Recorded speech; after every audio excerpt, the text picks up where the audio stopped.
l'occasion qu'il nous accorde encore une fois de plus. C'est la première occasion de toutes les autres occasions de 2026. Tu viendras toujours ici, tu le loueras toujours et tu vas traverser l'année avec lui, avec son assistant.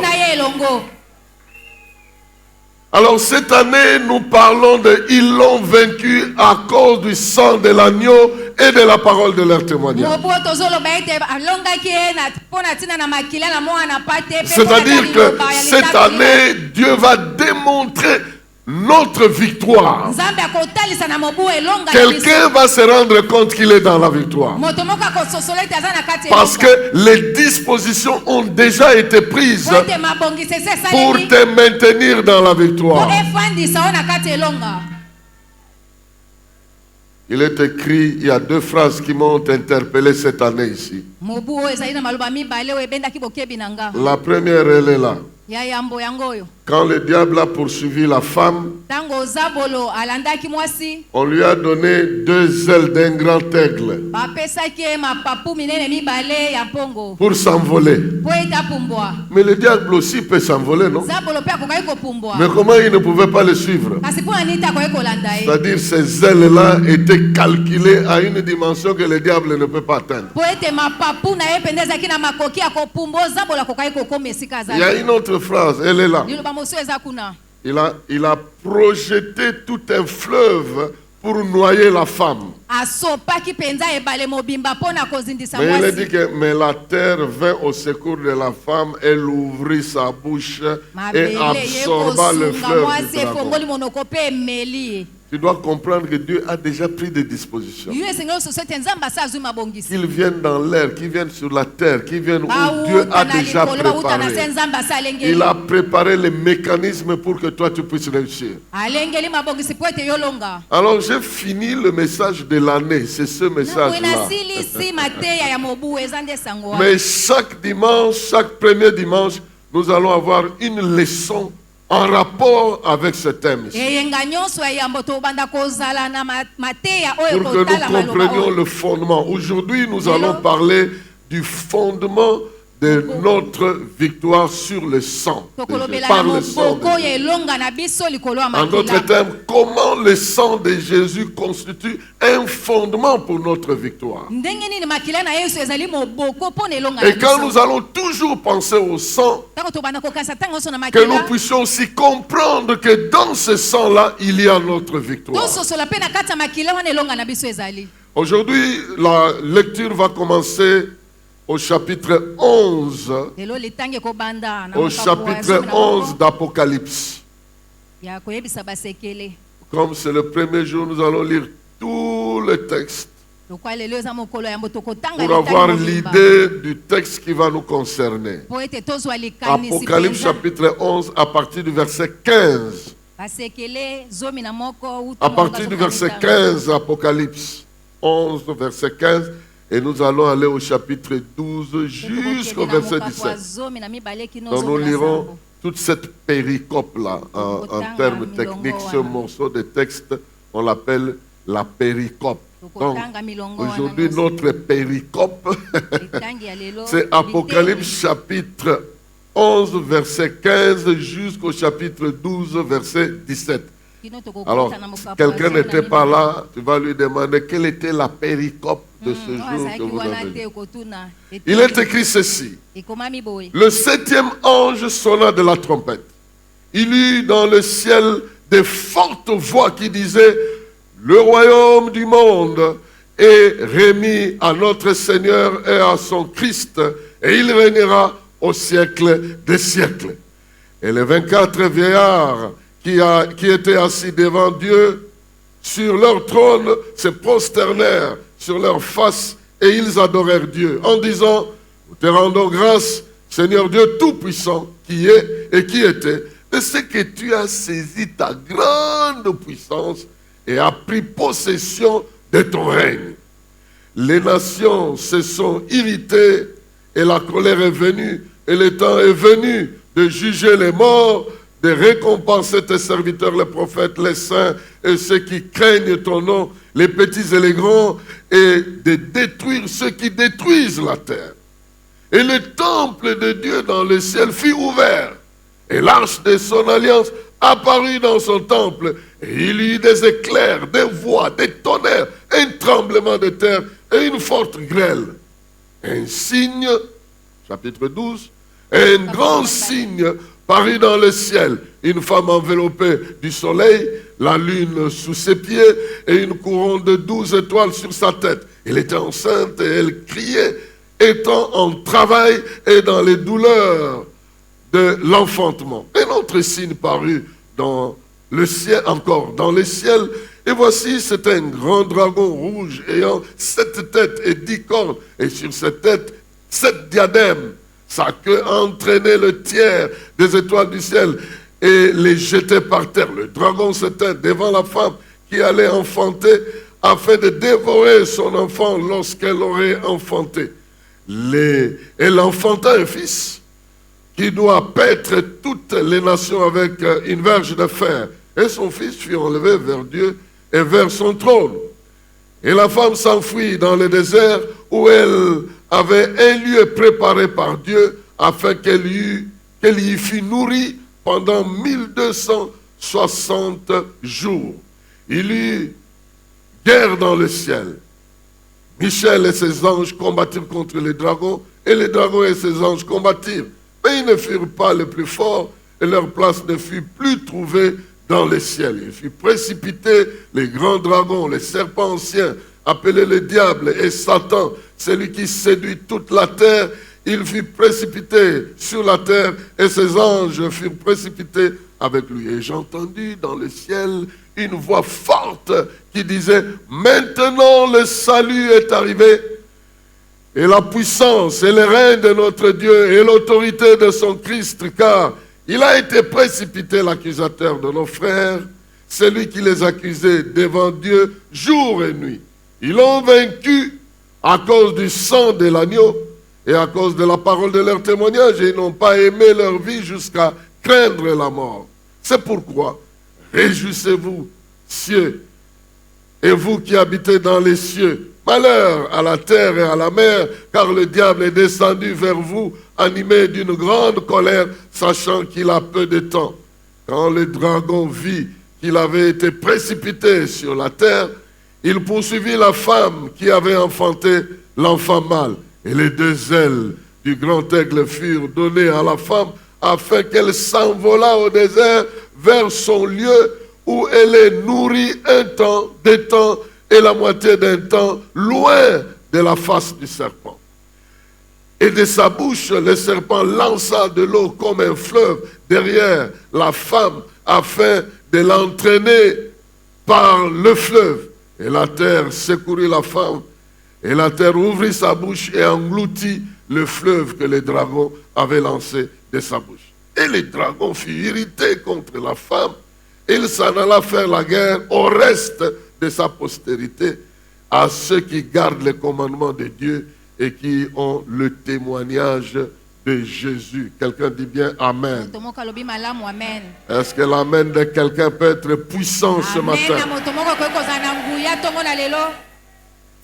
Voici, je disais, cette partie du texte de la Bible qui va nous concerner de temps en temps pour exploiter ce thème ici. La première question que nous nous posons aujourd'hui, par quel mécanisme, par quel acte, par quel système le sang est devenu une base de la victoire? Qu'est-ce qui s'est passé pour que le sang devienne une base de la victoire? Il y a, bien aimé, les éléments que nous allons énumérer ici pour nous montrer que nous avons là une vérité fondamentale pour notre victoire. Le premier élément qui nous donne la lumière sur cette question, c'est la proclamation du changement du pouvoir. La proclamation du changement de pouvoir. Il est écrit ceci. Au verset 15 que nous avons lu. Retournons au verset 15. Le 7e ange sonna de la trompette et il y eut dans le ciel des fortes voix qui disaient: le royaume du monde est remis à notre Seigneur et à son Christ, et il régnera au siècle des siècles. Et les 24 vieillards qui étaient assis devant Dieu sur leur trône se prosternèrent leur face, se prosternèrent sur leur face, et ils adorèrent Dieu en disant: nous te rendons grâce, Seigneur, Dieu Tout-Puissant, qui était de ce que tu as saisi ta grande puissance et que tu as pris maintenant ton règne. Alors, la question ici qui est importante, un mot qui est très clé ici au verset 15, c'est le mot monde. Il est écrit le royaume du monde.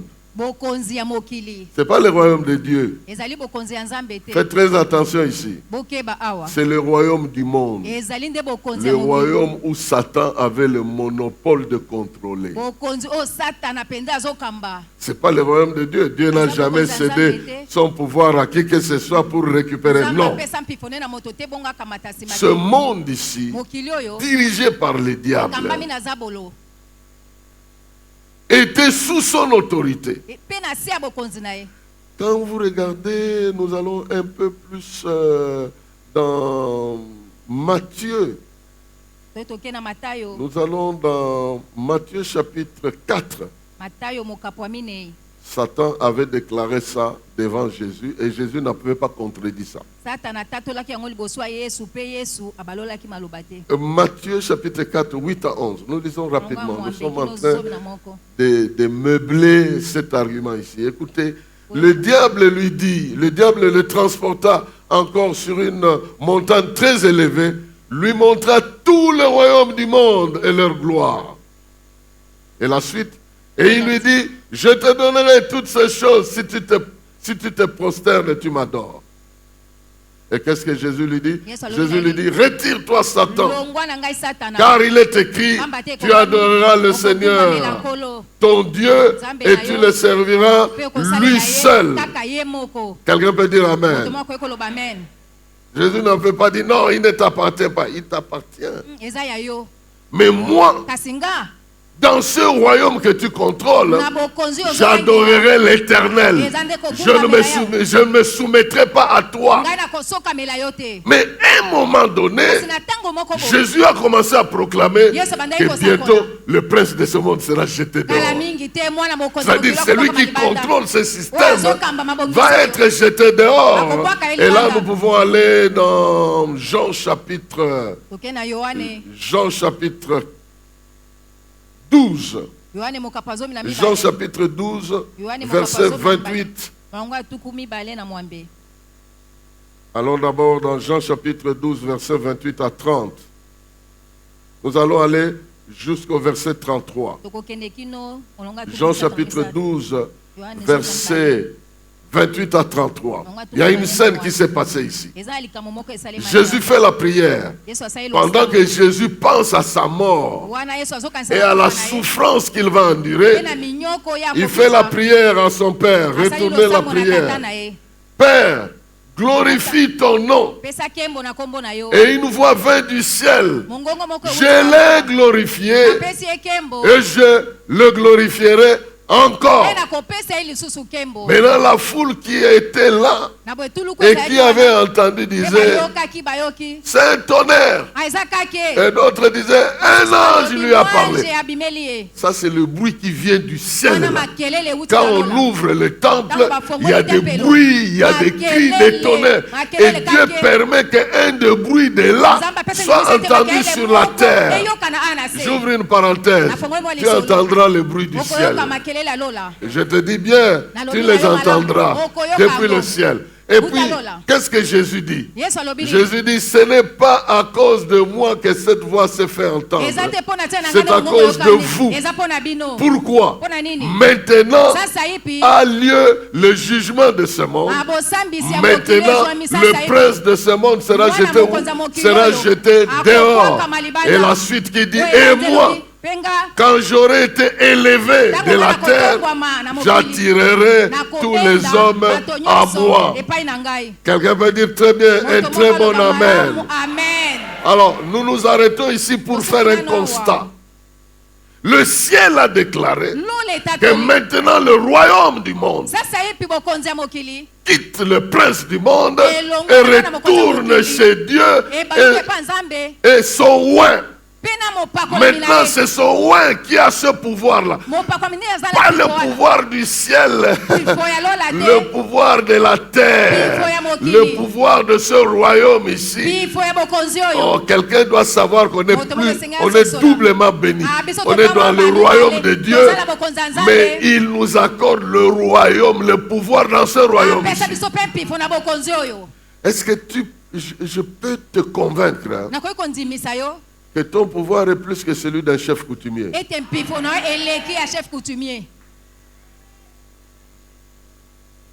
Parce que le chef coutumier dépend de la terre. C'est pourquoi il consulte ceux qui sont dans la terre. Toi, tu ne dépends pas de la terre. Tu dépends de celui qui a dit tout pouvoir m'a été donné dans le ciel et sur la terre. Vous marcherez sur les serpents, sur les scorpions et sur toute la puissance de l'ennemi. Rien ne pourra vous nuire. Ça, c'est encore le pouvoir de ce monde ici. C'est pourquoi je prie que tu sois une autorité politique, militaire, ecclésiastique et tout là. Ça fait partie de ce pouvoir-là. Un pouvoir financier très bien là.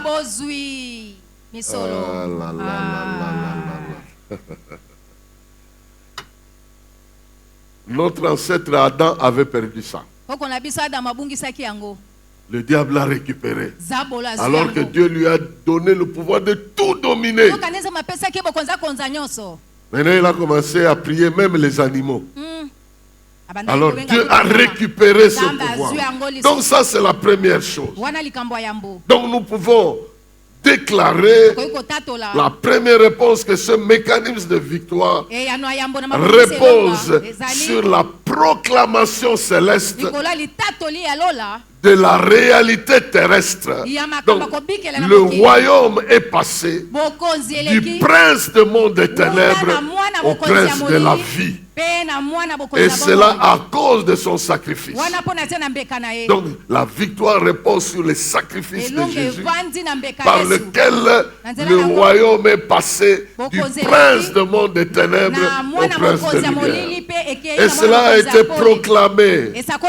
Donc le sang versé à la croix est devenu le fondement juridique et légitime, spirituel de notre victoire. Ce sacrifice unique dans l'histoire a changé l'équilibre même du monde spirituel.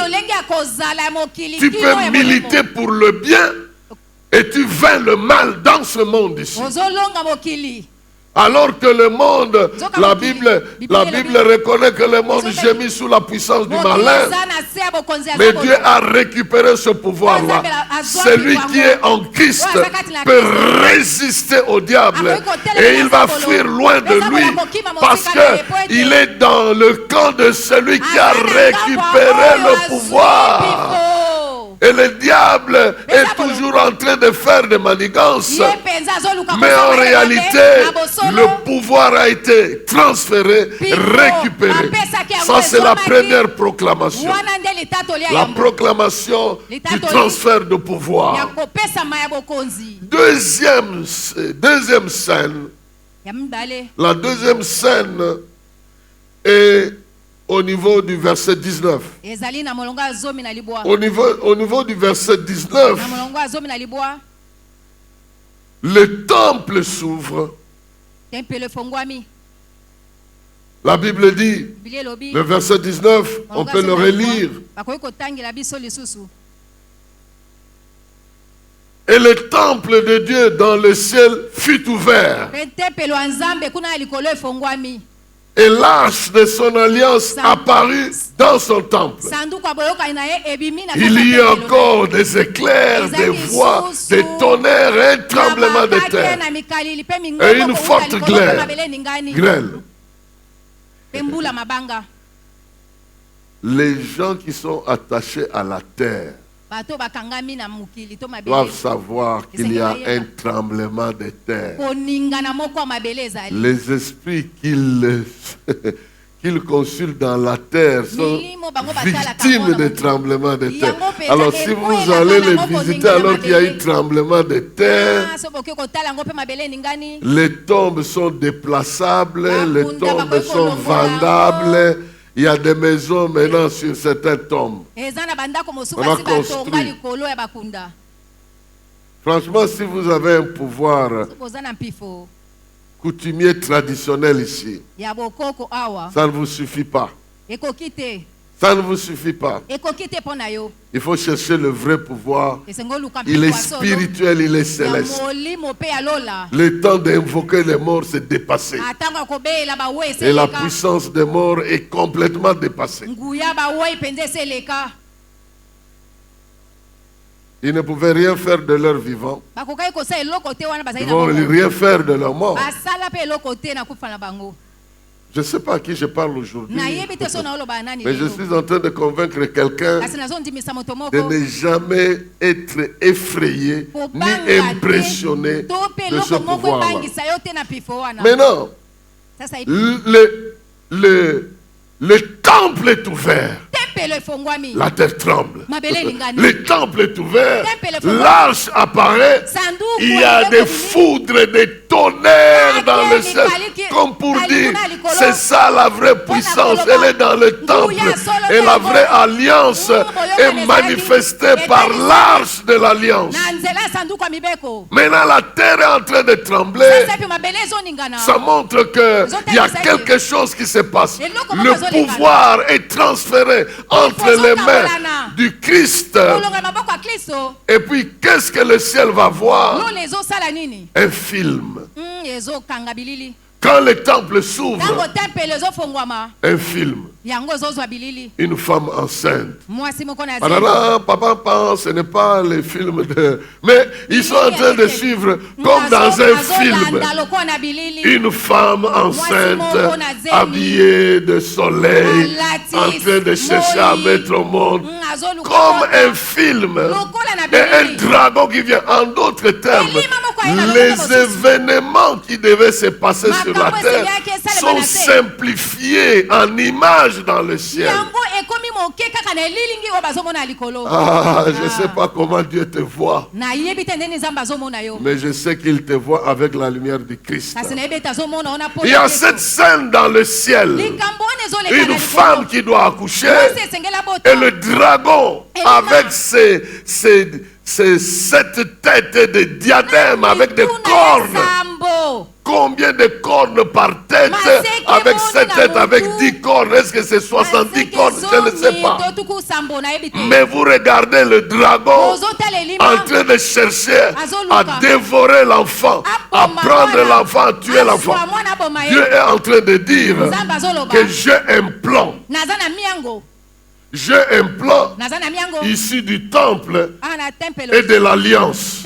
Ce plan-là est combattu par les dragons. Mais il ne réussira jamais à interrompre ce plan-là.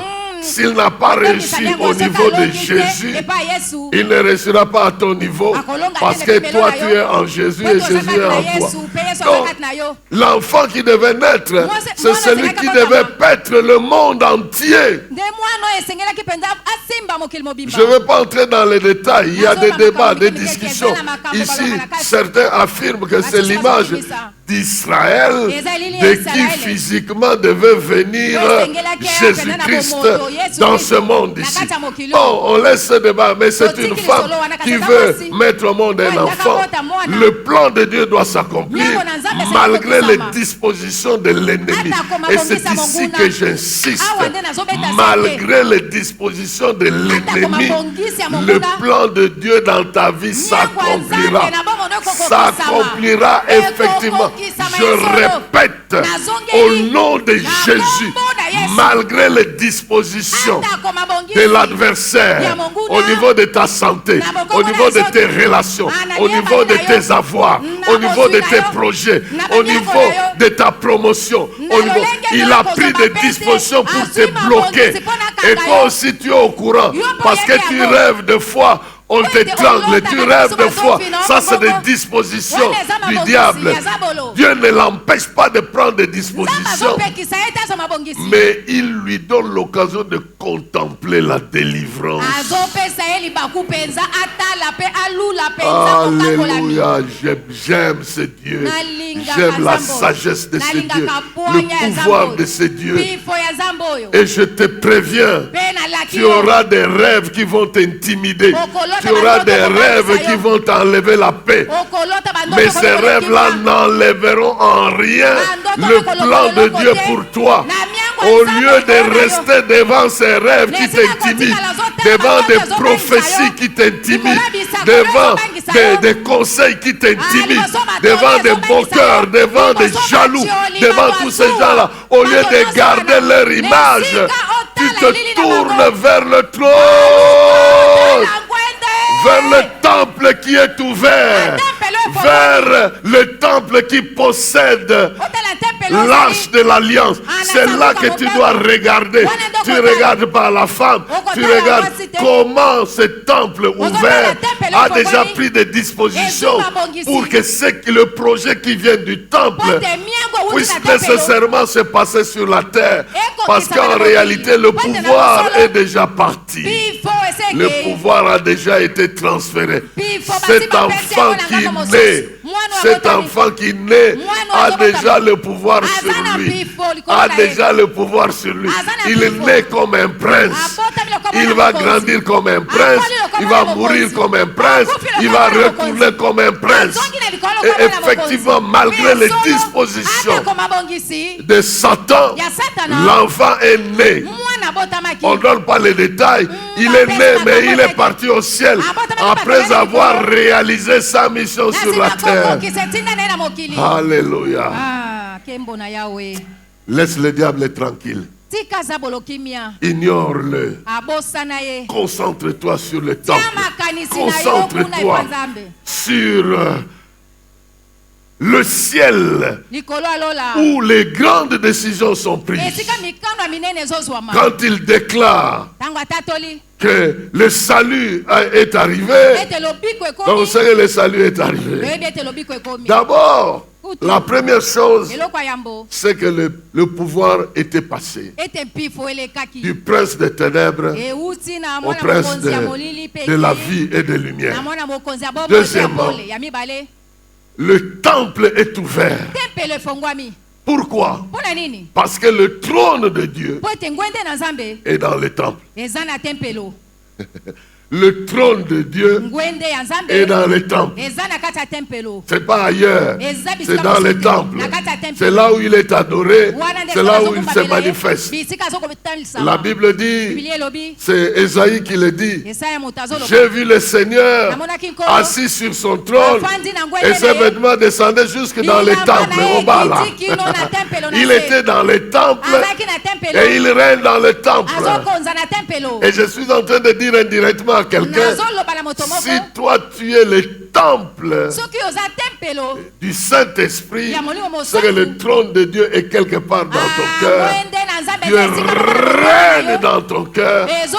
Le royaume de Dieu est dans ton cœur, mais aussi il te donne le pouvoir sur le royaume du monde.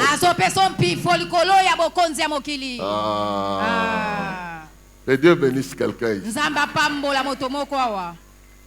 Parce que tu as double mandat. Le mandat du royaume de Dieu et le mandat du royaume de la terre. Il ne faut pas refuser le mandat du royaume de la terre et vivre seulement le royaume des cieux. Sur la terre ici, tu as le pouvoir. Il ne faut pas craindre. Maintenant, le diable nous a fait comprendre que le monde ici appartient à Satan et les postes sont occupés par les occultistes. Comment récupérer ça? Regardez-moi ces gens ici. Prenez ça. Moi, je prie toujours pour les gens que je vois ici. Donne-lui quelque chose ici. Que lui aussi entre avec des gens qui le suivent derrière. Je commence à vous dire, c'est une prière que je fais ici. Il y en a d'autres à qui je leur dis, toi quand je te salue, je vois un pouvoir ici. Je continue à prier. Il ne faut pas que ça soit coutumier. Il faut que ça soit celui que Dieu a récupéré.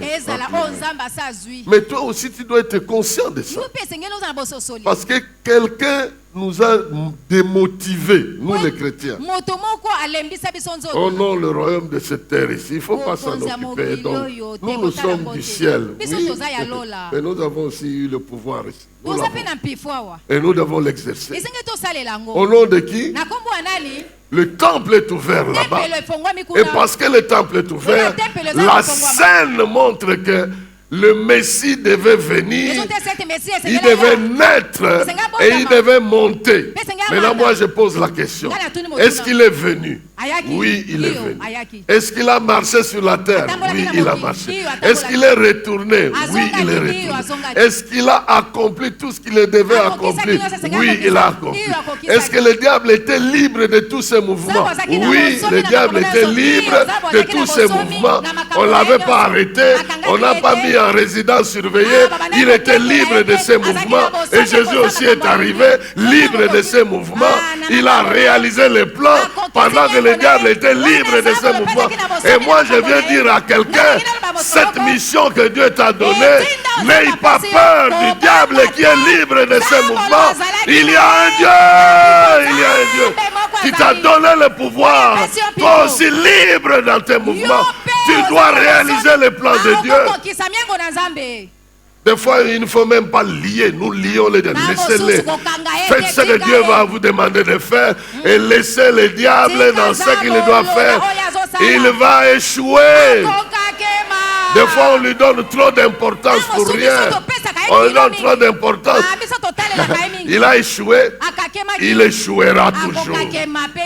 Donc, la deuxième chose, c'est que le temple a libéré le plan du salut. Et ce plan-là s'est réalisé par la naissance, le ministère, la mort, la résurrection et l'ascension de Jésus-Christ.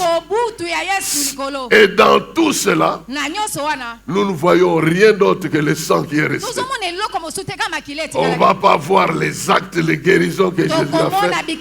Même sa tombe. Vous n'allez pas. En fait, à Jérusalem, il y a deux tombes. Je dois vous dire la vérité. Si vous allez à Jérusalem, les protestants disent que voici sa tombe. Les catholiques aussi ont leur tombe là-bas. J'ai visité les deux tombes. Maintenant, tu ne sais pas. Mais ce qui est vrai, c'est qu'il y a une tombe qui est restée vide. Les protestants ont la tombe là-bas. Vous demandez, Golgotha, c'est où? Ça doit être quelque part ici. Vous voyez cette montagne ici, il y a une grotte là. Ça doit être là-bas. C'est là qu'il était crucifié. Vous allez chez les catholiques, il y a même l'étage là-bas avec une croix. Il était crucifié ici. Et sa tombe, c'est dans ce trou-là. Bon. La vérité est dans la tombe. Cette tombe-là, elle est celle que Jésus a utilisée. Que ce soit ici ou là, moi je m'en fous. C'est ce que j'ai dit à celui qui m'a posé la question. Je m'en fous que ce soit ici ou là, mais ce qui est vrai, s'il y en a deux, c'est qu'il y en avait une. S'il n'y en avait pas, on allait en inventer une. Mais comme il y en a deux ici, c'est qu'il y en avait. Donc il y en avait. Que ce soit là-bas ou ici, il y en avait. Et c'est resté vide. Et du fait qu'il a réalisé sa mission, donc le sang qu'il a versé reste la preuve qu'il a accompli la mission. Et à cause de ce sang-là, il y a donc un combat. Ça, c'est le troisième, la troisième scène.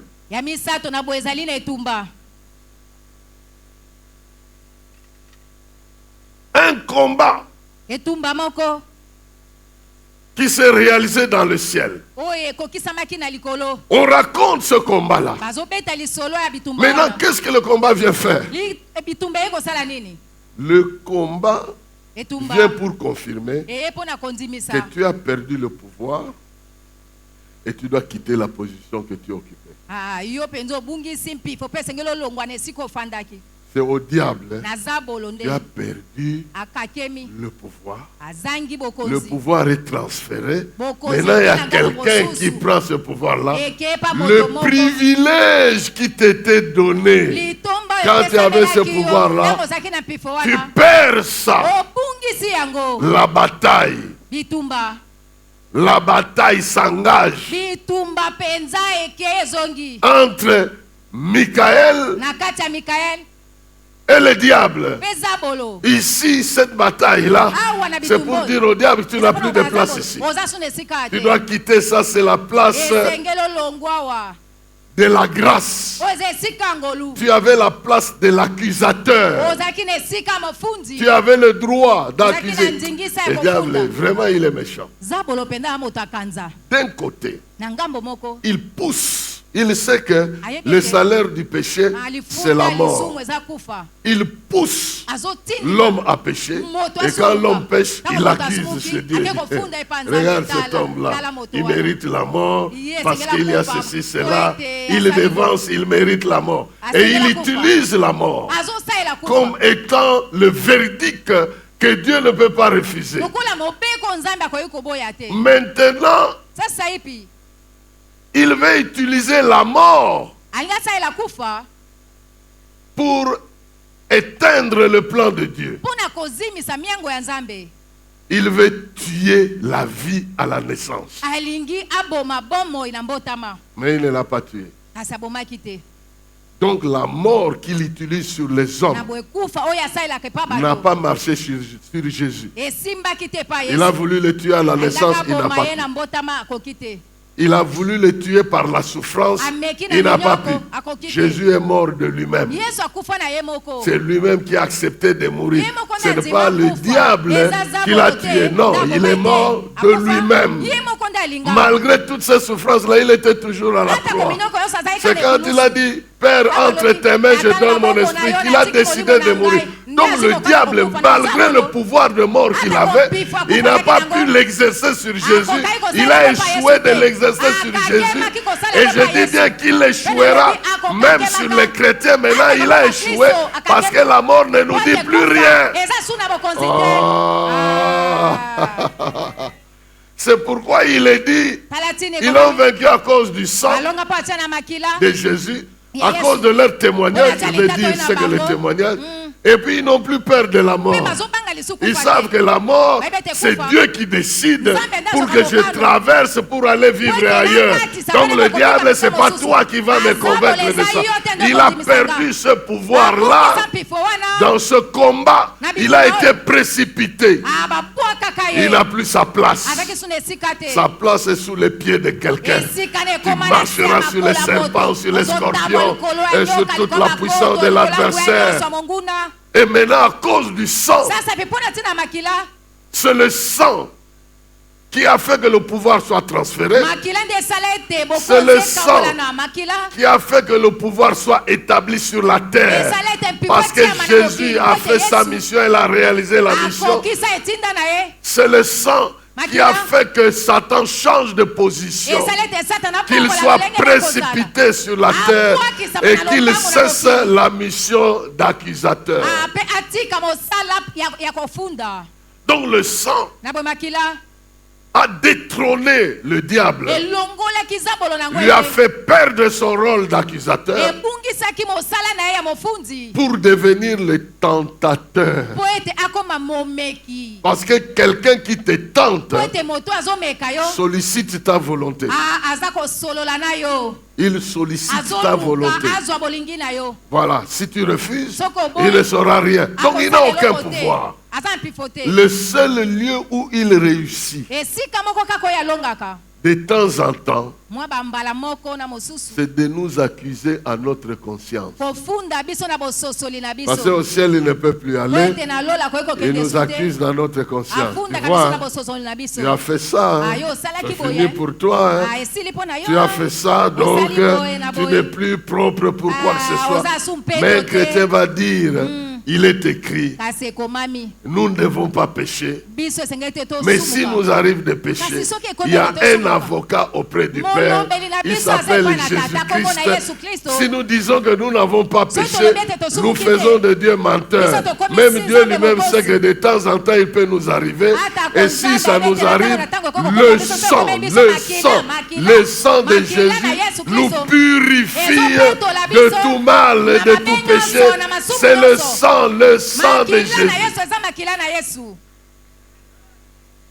Et la Bible dit le sang nous purifie de toute mauvaise conscience. La conscience des œuvres mortes. Donc jusqu'à ce point ici, le diable a été détrôné. Et il ne faut pas qu'il ait une place chez toi. Il ne faut pas lui donner de place dans ta conscience, dans ta vie, dans tes habitudes, dans ta manière de croire. Refuse-lui l'accès. Parce qu'au ciel, on l'a déjà chassé. La Bible dit que les armes avec lesquelles nous combattons ne sont pas charnelles, elles sont spirituelles. Nous renversons tout mauvais raisonnement. Parce que le diable étant chassé là-bas, il se cache derrière les raisonnements. Il peut venir en toi et commencer à raisonner à la première personne du singulier. Non, c'est-à-dire que c'est comme si c'est toi-même qui raisonnais. Et pourtant c'est lui. Ah non, ça je ne peux pas accepter. Hein? Qui te dit que tu ne peux pas accepter? C'est lui qui parle en ton nom. Et dès que tu avales ça, et puis c'est tout. C'est comme ça que Pierre s'est vu devant Jésus. On dit, arrière de moi Satan. Pierre pensait que c'était sa pensée. Et quand Jésus chasse Satan dans la vie de Pierre, il lui dit, tes pensées ne sont pas des pensées de Dieu, mais des pensées humaines. Il n'a pas dit que tes pensées sont diaboliques, non. Il a dit tes pensées sont humaines. Le diable, comme il sait qu'on peut facilement le découvrir, il ne vient pas avec des choses monstres. Non, il vient dans tes pensées, il reste là. Dans tes habitudes, il va commencer à te pousser dans de mauvaises habitudes. Qui a déjà réalisé le goût du sommeil qui vient lorsque tu dois te réveiller pour faire quelque chose de bien? Je ne sais pas. Vous savez que vous devez prier, vous devez aller à l'église, vous devez faire ceci. Mais vous regardez la montre. Il y a un sommeil. Moi, ça m'arrive souvent. Il y a un sommeil qui te dit, ah, regarde seulement, tu es très fatigué. Et tu me dis, non, mais c'est quoi cette histoire? Ça, c'est pas moi. Moi, j'ai un travail à faire. Moi, j'ai un horaire à réaliser. Toi, tu viens me dire, c'est pas moi. Hors de moi. Au nom de... Il faut le découvrir dans tes habitudes. Des mauvaises habitudes, là, c'est lui. Il est calme, il ne veut pas que tu le découvres. Et puis tu dis un mot. Et quand on te reproche, tu dis, ah, c'est moi. Oui, mais tu ne reconnais pas. Et tu ne te vois pas dans ça. C'est lui qui réussit. Surtout dans des connexions, des choses auxquelles tu dois laisser Dieu faire. Ah non, là, il vient, il s'infiltre. Il commence. Au ciel, on l'a chassé. La gloire qu'il avait là a disparu. Il n'a que la colère avec lui. Il n'a que la colère. Regarde la colère de quelqu'un qui doit te donner du poison. Comment il vient insister pour que tu manges. Je vois ça souvent dans les films. Ouais, dans cette vidéo-là, il a mis et la manière dont il souffle. Mange, tout ça. En dehors, là, c'est la colère. C'est la haine. Et la Bible dit, tel il est dans son cœur, tel il est dans ce qu'il fait. Il va te dire, mange, bois. Mais si son cœur est amer, ce que tu manges là va avoir des réactions. Bien-aimé dans le Seigneur, ce qu'il faut savoir, c'est que le diable a chuté. Il a été chassé du ciel et personne ne peut lui donner l'espace dans sa vie, dans ta manière de croire, dans ta manière de confesser Jésus, dans ta manière de croire en Jésus. Il vient dans plusieurs formes. Que tu crois en un Jésus qu'on est en train de critiquer partout, que voilà, il a épousé, il a laissé les enfants sur la terre. Et toi aussi tu commences à te dire, ah, est-ce que c'est pas le diable entre là pour voler ta foi en Jésus-Christ? Il a plusieurs manières de faire. Regardez les réseaux sociaux, n'acceptez rien de ceux qui vous volent votre doctrine et de ceux qui vous volent votre attachement à Jésus. N'acceptez pas ça. Même si ça a l'air d'être sérieux, ne l'acceptez pas. Parce que si vous êtes arrivé à ce niveau avec votre foi et votre doctrine, continuez dans cette voie-là. On va dire, oh non, on vous a caché les choses. Ok, on me cache les choses. Moi, les choses que je connais, je progresse avec. Laisse-moi progresser avec les choses. Oui, on vous a caché. Vous avez des livres de la Bible qu'on vous a caché. Il y a l'évangile de Thomas, il y a l'évangile de Moïse, le testament, il y a les trucs de ceci, cela. Si vous lisez, vous allez comprendre. Hein? Ok. Ce que je lis d'abord ici, d'abord le 66, je ne suis même pas en mesure de tout lire ici. Je n'ai même jamais tout lu. Je vais aller ajouter les autres là. Ça viendra m'ajouter quoi? Faites très attention. Il est devenu, la Bible dit, il est rusé maintenant. Donc, sa vie, c'est les ruses. S'il arrive à t'attraper dans une ruse, il vise bloquer le projet de Dieu dans ta vie. Il vise te détacher ta foi en Jésus. Il vise détacher ta foi à la parole de Dieu. Il vise détacher ta communion fraternelle dans l'église. Il vise tout ça. S'il réussit dans tout ça, il va t'écarter et les choses qu'il te fera faire, tu vas les regretter. Voilà, il n'a plus de place au ciel. Tu te dis, même chez moi, il n'aura pas de place. Chez toi, il n'aura pas de place. Dans tes émotions, il n'aura pas de place. Dans tes sentiments, il n'aura pas de place. Est-ce que tu es d'accord avec moi?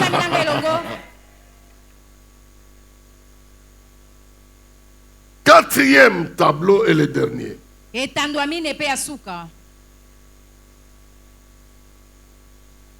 Quatrième tableau, c'est la proclamation qu'il y a. Au verset 10, nous sommes au chapitre 12.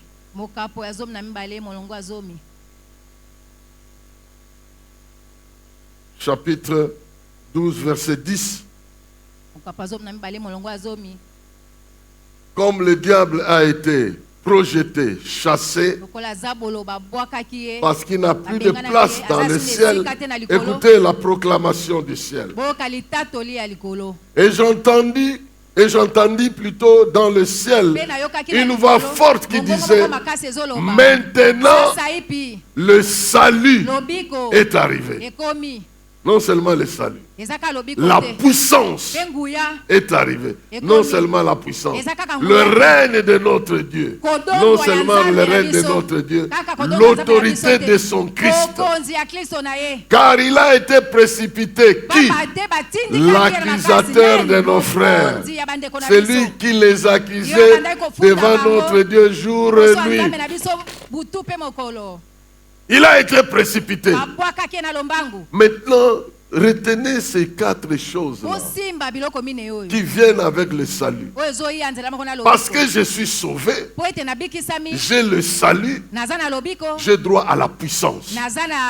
La puissance de l'esprit. Vous aurez une puissance, le Saint-Esprit surviendra sur vous. Vous devez régner avec Dieu dans les différents domaines où vous envoie. Régnez avec lui. Il est écrit le règne de Dieu. Non seulement le règne de Dieu dans son royaume, mais le règne de Dieu dans le royaume de ce monde ici est arrivé au travers des Babisoyo. Ce que vous lierez sur la terre, vous le lierez au ciel? Non. Aura été lié au ciel. Donc sur la terre, vous exercez ce qui est déjà fait au ciel. Si je vous inspire de lier sur la terre, ce que au ciel c'est déjà lié. Quelqu'un est en train de comprendre? Il est écrit la puissance qui me permet de vaincre. Le règne de Dieu. Donc ce n'est pas moi qu'on voit. C'est Dieu. Et puis l'autorité de son Fils. L'autorité veut dire la capacité de se faire obéir. Quelqu'un qui a de l'autorité, il a la légitimité de se faire obéir. Le pouvoir et l'autorité, c'est différent. Le pouvoir, c'est un rang élevé.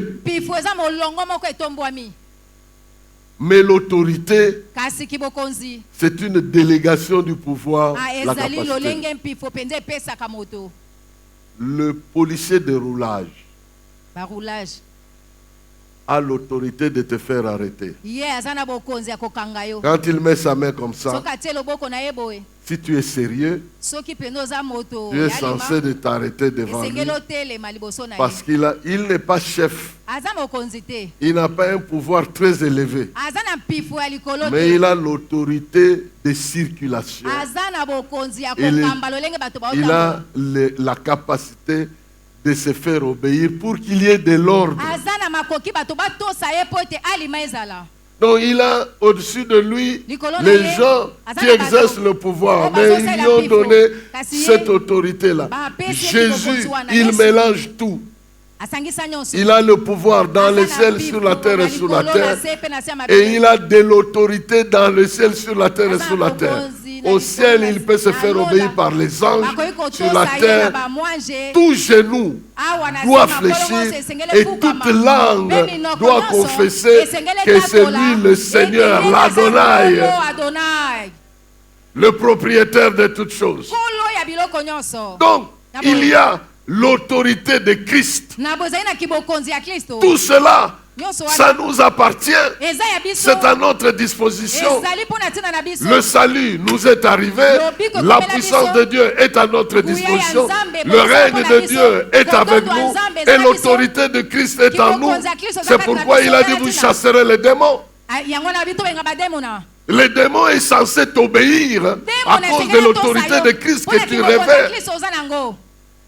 J'ai vu des gens revêtus de robes dans cette église. C'est que vous avez l'autorité. Vous avez l'autorité de chasser les démons. Il y en a de ceux qui vont prétendre refuser, mais ils seront obligés de partir. Nous, quand au début, là, on exerçait la foi dans les années 81, 82. Certains esprits cherchaient à nous résister. Il dit, même entre eux, ils ne se respectent même pas. L'IEC là-bas, si l'IEC doit vous donner le film des choses qui se sont passées là-bas, vous verrez des démonstrations de puissance de Dieu. C'est pourquoi je donne toujours le conseil à tous ceux qui viennent là-bas comme des autorités de ne pas nous donner n'importe quel ordre. Parce que là, il y a le soubassement de l'œuvre de Dieu à cet endroit-là. Ça peut devenir l'église un jour, hein, cette histoire disparaît là. On a un nouveau ministre, il déplace l'école ailleurs, il met l'église là-bas.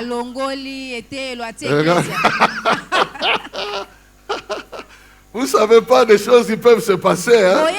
On a une nouvelle autorité, il dit bon, la haute école de commerce sera maintenant installée là-bas. Ici, on donne à l'aumônerie. Hein?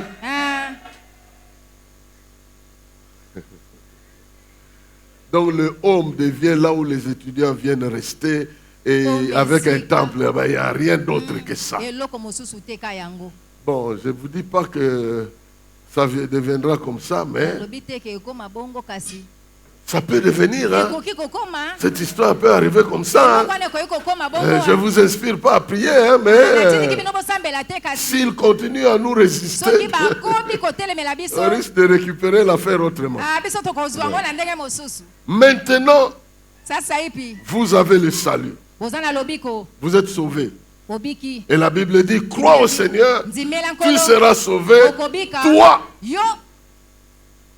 et ta famille. Et tu dois déclarer que comme le sang de Jésus m'a apporté la délivrance, le salut veut dire je suis pardonné de mes péchés, je suis libéré de mes liens, je suis sorti de toute forme de malédiction, j'appartiens à Jésus-Christ, Dieu devient mon Père et par lui j'adore avec les anges, le Saint-Esprit devient la source de ma puissance. Je ne vais pas réfléchir par rapport aux lois, aux ancêtres ou à quoi que ce soit. Ce n'est ni par force, ni par puissance, ni par relation, mais le Saint-Esprit devient la source de ma force et je suis légitimement établi pour régner au nom de Dieu sur cette terre à n'importe quel niveau où il me place. À n'importe quel niveau où me place, je suis obligé de manifester la puissance, l'autorité et le règne de Dieu à cet endroit-là. La puissance, le règne et l'autorité à cet endroit-là. Le sang de Jésus vous donne cette autorité de vous faire obéir, la domination de régner au nom de Dieu. Quand on parle de régner, de se faire régner la justice, faire régner le bien, détruire le mal, c'est ce que ça veut dire. Que là où vous régnez, c'est la justice, c'est l'amour, c'est la miséricorde. C'est tout ça qui règne au travers de vous. Ce sont ces choses-là qui écrasent le mal, qui écrasent la haine, qui écrasent ceci. On n'a jamais vu un chef comme celui-ci. Il est discipliné, il ne fait pas n'importe quoi. C'est le règne de Dieu au travers des règnes des hommes. Et Dieu a besoin de gens comme ça. Et je suis sûr qu'il est en train de se préparer des gens comme ça. Parce que c'est le temps du règne de Dieu. Oh, j'aimerais dire à quelqu'un, Dieu nous convainc qu'il y avait un temps où les occultistes ont régné dans ce pays. Mais il y a un temps où le règne change. Même des positions là que les gens craignaient, les chrétiens vont occuper ça.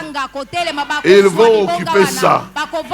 Service de renseignement, service de ceci, même de l'armée, tout ça. Comment un général d'armée chrétien? Ah, je vous dis, même l'ennemi ne va pas résister parce qu'il ne va pas utiliser les forces des ancêtres. Il va prier et les puissants des ténèbres. Il peut ou même pas tuer les gens parce qu'il y a des gens qui vont fuir déjà d'eux-mêmes.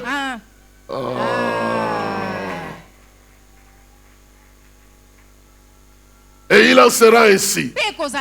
Et il en sera ainsi que les chrétiens comprennent que le pouvoir a changé. Un chrétien ne doit plus confesser que vous savez, ce monde est entre les mains du diable. Hein. C'est faux. C'est faux. C'est faux. Pour ceux qui croient, le pouvoir leur est donné. En d'autres termes, si tu crois que le pouvoir a été donné, là où le diable règne, quand toi tu arrives, tu vas récupérer l'affaire. Tu vas détruire toute la haine qu'il y a dans ces bureaux-là. Tu vas détruire toutes les malédictions qu'il y a dans ces bureaux-là. Tu vas détruire tous les mésententes qu'il y a dans ces bureaux-là. Tu vas détruire, tu vas purifier ça, tu vas sanctifier. Et les gens qui sont attachés à ce mal seront changés, ils seront remplacés par d'autres. C'est le règne de Dieu. C'est le règne de Dieu. Et il faut l'exercer. La vie de cet enfant-là peut changer. Au lieu d'aller pleurer, moi vraiment, je ne sais pas comment Dieu m'a donné l'enfant. Vraiment, ça c'est un diable. Ah! Prends le pouvoir. Dis à Dieu, tu m'as donné cet enfant. Il n'appartient pas au diable. Cette habitude, c'est du diable. Je détruis ça. Je proclame telle autre attitude. Au nom de qui? De Jésus. Le sang de Jésus te donne ce pouvoir. Nous parlerons d'autres choses après. Mais aujourd'hui, retenez que le ciel a déjà proclamé que le pouvoir est passé du prince des ténèbres au prince de lumière. Au ciel, on a déjà proclamé. Si le ciel a proclamé, eh bien, sur la terre, personne ne peut résister. Deuxièmement, le temple est ouvert. Le trône de Dieu dans le temple nous invite. Venez auprès du trône de la grâce pour obtenir miséricorde. L'accusateur a été chassé, mais maintenant c'est le trône de la grâce pour obtenir miséricorde et être secouru dans vos besoins. Et troisièmement, parce que le diable a été précipité, le salut devient manifeste. Nous avons des preuves que nous devons prouver. Nous avons des preuves que nous devons exhiber que nous sommes du salut. C'est ici où le témoignage devient important. C'est ici où le témoignage devient important. Et je termine par cet élément-là, mais nous allons ajouter ça plus tard. Le témoignage devient important à ce niveau, comme il nous est dit dans Romains chapitre 10, à partir du verset 10, je crois, jusqu'au verset 11.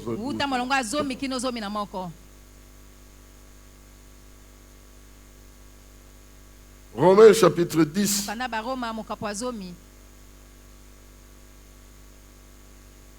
Versets 9 à 10, mais jusqu'à 11.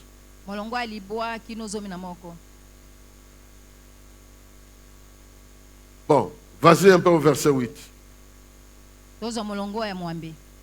Verset 8. Que dit-elle donc? La parole est près de toi, dans ta bouche et dans ton cœur. Or, c'est la parole de la foi que nous proclamons. Le verset suivant. Si tu confesses de ta bouche le Seigneur Jésus, et si tu crois dans ton cœur que Dieu l'a ressuscité des morts, tu seras sauvé. La suite nous dit, car c'est en croyant du cœur qu'on parvient à la justice, et c'est en confessant de la bouche qu'on parvient au salut, selon ce qui est écrit. Qu'est-ce qui est écrit? Quiconque croit en lui ne sera point confus.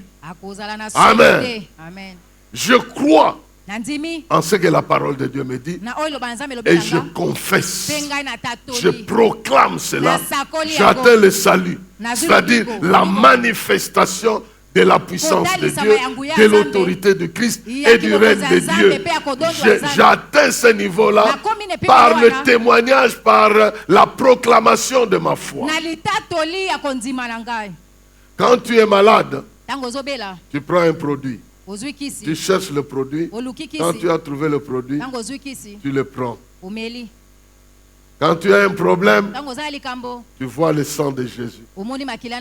La confession, c'est l'équivalent de prendre le produit. Tu peux avoir le produit sans prendre ça. Ça ne va pas avoir des effets. Ça viendra comme une solution, mais qui n'affecte pas ta vie.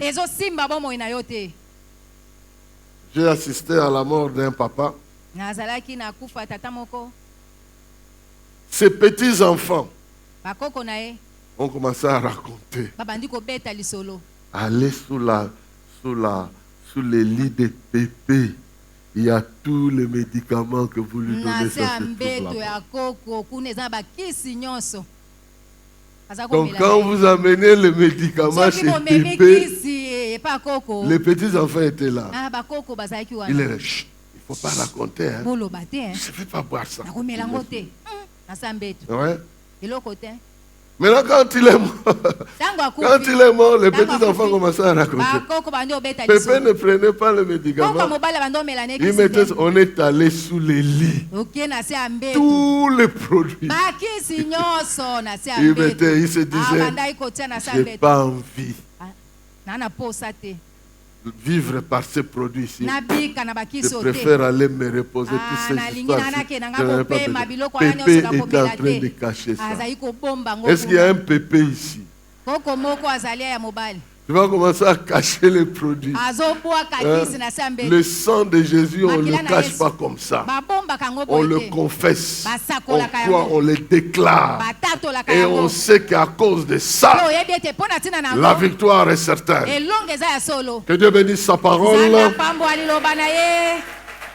Est-ce que tu peux te tenir debout là que tu te trouves? Cette année ici, tu vas proclamer que Dieu est ta victoire. Que les problèmes que tu as ont été résolus par le sang de Jésus, le sacrifice de Jésus. Je dis bien le sacrifice de Jésus a obtenu des solutions sur les maladies, a obtenu des solutions sur le pouvoir du diable. Sur la croix, il a vaincu les autorités, les dominations, les puissances des ténèbres. Il a triomphé d'elles par la croix. Donc le sang de Jésus est le soubassement de notre victoire. À cause de ces sacrifices, aujourd'hui, tu vas faire une confession de foi, une proclamation de ta foi. Est-ce que tu peux lever ta main et dire avec moi, comme à peu près comme les vieillards devant leur trône étaient en train de déclarer. Tu lèves ta main, tu dis avec moi, je te bénis Père, au nom de Jésus-Christ, toi dont la puissance a été manifestée. Tu as décidé de récupérer le pouvoir longtemps détenu entre les mains du prince des ténèbres pour confier ça à ton fils, ton oint, lui qui nous a aussi oint du Saint-Esprit. Nous te bénissons parce qu'avec lui, nous partageons le même esprit. Son sang est à notre disposition. À cause de son sang, ton plan réussira dans ma vie. À cause de ton sang, mes projets pour toi réussiront. À cause de son sang, la victoire est garantie dans ma santé, dans ma famille, dans ma vie, dans mes projets, dans mes enfants, dans mes parents. À cause de ton sang, Seigneur Jésus, ma foi peut avoir de l'autorité sur le monde des ténèbres. Et je la proclame que je crois en toi. Je crois en ton sacrifice. Accorde-moi la grâce de marcher dans la vérité pour honorer le sacrifice de ta vie.